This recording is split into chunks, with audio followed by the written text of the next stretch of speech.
झाला असून हवामान खात्याच्या रेड अलर्टनंतर जिल्हा प्रशासनाने शाळा महाविद्यालयांना सुट्टी जाहीर केली आहे। मुसळधार पावसामुळे नद्या, नाले तसेच सूर्या, सुसरी नद्या व ओहोळ नाले तुडुंब भरल्याने गावोगावी पाणी शिरले आहे। चारोटी पूल पाण्याखाली गेल्याने डहाणू कासा मार्गावरील चारोटी पुलासह बाजारपेठेतील दुकाने जलमय होऊन नुकसान झाले आहे। तर कासा गायकवाडपाडा येथील रस्ता अतिक्रमणामुळे पाण्याच्या निचऱ्याला होण्यास अडथळा निर्माण झाल्याने बाजारपेठेत पाणी साचल्याने वाहतूक ठप्प आहे।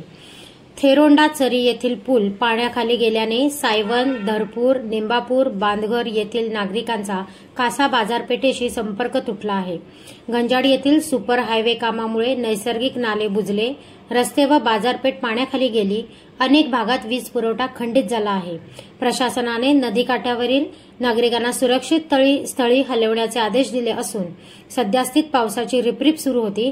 पुढील 24 तास पाऊस कायम राहील असा अंदाज हवामान खात्याने वर्तवला असून प्रशासनाने नागरिकांना अनावश्यक प्रवास टाळण्याचे आवाहन केले आहे।